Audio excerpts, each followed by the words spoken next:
The mystery embraced. Chapter 1. Chapter 1.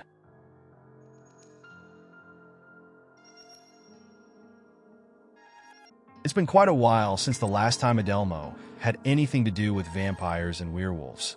To be exact, it has been nearly 5 months since the last encounter. He wondered what happened to them all. They seemed to all vanish the day Adelmo felt he had full control of his abilities. He knew one of two things would have happened, but he had no idea which one it would have been. Now that this length of time had passed, he realized that these abominations were fearful of their lives. What he didn't expect was for them to have disappeared for such a long time. It's been nice not having to worry about anything too difficult lately. The feeling of having a normal life again has been nice, even though all of it was really exciting. He was sure the time would come again that people would need him for whatever reason, but until then he had a bookstore to run. Adelmo was going about his day at his store. He looked across the room at Lana, watching her gracefully move throughout the store working, realizing how much he actually cared about her. He fears that if he gets involved with her, that it might cloud his judgment. What his purpose was in this world that he had newly discovered. He also figured if they weren't involved, there would be no reason for any of these abominations to attack her to try and get to him. Adelmo went to the back room for a second to grab some books he had in storage. He saw the books he was looking for in a couple of small little stacks. He grabbed them, and one of the books fell off the stack, hitting a piece of paper which was lying on the table. Noticing the paper was knocked to the floor, wondering where it came from, he picks it up and starts reading it.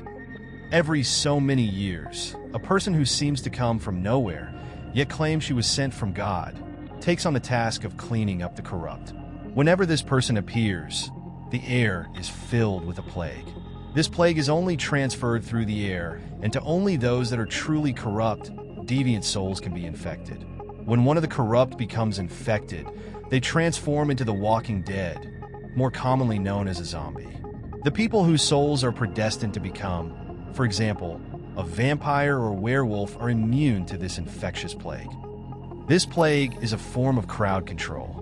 Whenever there are too many corrupted souls in a certain area in the world, no one is quite sure how many must be corrupt for this messenger to be sent bearing a plague that will wipe out those masses.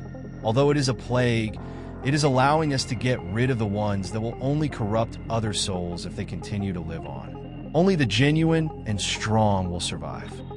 Adelmo took the paper out of the back room to Lana. Adelmo asked her, "Do you know where this came from?" Lana replies, "Let me see it." She grabs it and looks over it. She then said, "No clue. I have never seen this before," with a puzzled look on her face. Adelmo grabbed that piece of paper back and tried to figure out where it came from. He scanned over the paper again, trying to find some distinct marks to give him any kind of clue where it came from. He turns it to the back side and looks over it closely. He noticed a marking in the lower right-hand corner that looked like a little shield that is black and white, resembling a face. A moon is placed as a mouth, a star on the right side as an eye, and on the other side is a harp. Surrounding the shield, what looks like hair with horns at the top. He had seen this before, but wasn't sure where. He starts going through more of his stuff, trying to see if he has this mark on any other stuff in his back room. He couldn't seem to find anything, feeling a bit confused.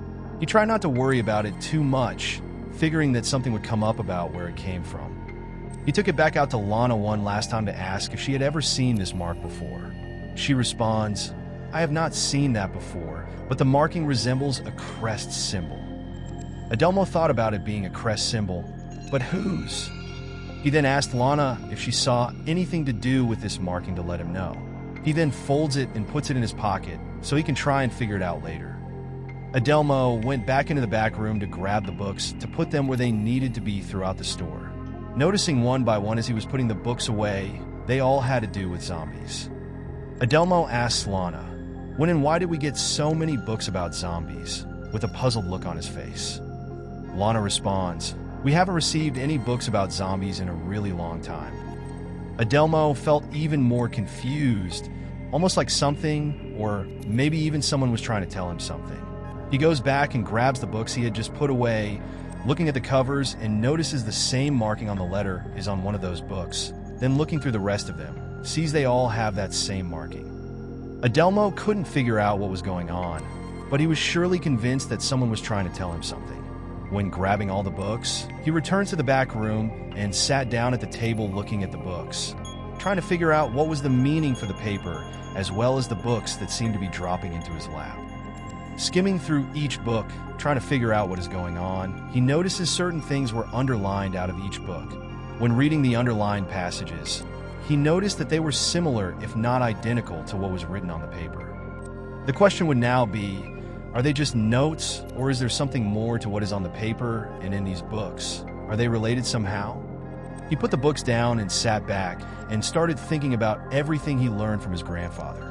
He tried to figure out if there is anything to do with zombies, remembering that he has a book having to do with all the abominations in the world. He was getting more and more eager to just leave and check out that book to see if anything resembled what he had just read. The thought popped into his mind that made him wonder if there was a crest symbol on the journal that was given to him. He figured it could wait till tonight to look more into it. Nothing serious is happening to make it so urgent to figure any of this out right now. Adelmo hears the phone ring from the store. Lana picks it up and answers it with a cheerful voice. "You have reached Madison's Knowledge. How can I help you today?" She paused and then spoke in response to the person on the phone. "Yes, ma'am. Let me go get him for you." Lana put the person on hold and went to get Adelmo. Lana tells Adelmo, "The phone is for you." Adelmo replies, "Thank you." He grabs the phone. "Hello, this is Adelmo. What can I do, FO?" The lady on the other end cuts Adelmo off in an urgent manner. "Did you receive the books in my note?" Adelmo replied with a confused look on his face. Yes, I have the books and notes, but who is this?" The lady replied promptly, "Good. There is going to be a serious problem that is going to arise soon. You need to be prepared." Adelmo replied, "Where, when?" The lady responded, "You will know when the time gets closer to where you will need to be. Just get yourself prepared." She then hung up before Adelmo could ask any more questions. Adelmo felt very confused. Who was this person? Why was she warning me about something that hasn't happened yet? Is she plotting something, or does she know just as much as my family does? So many unanswered questions. Michael Archer. Creator. Comments 0.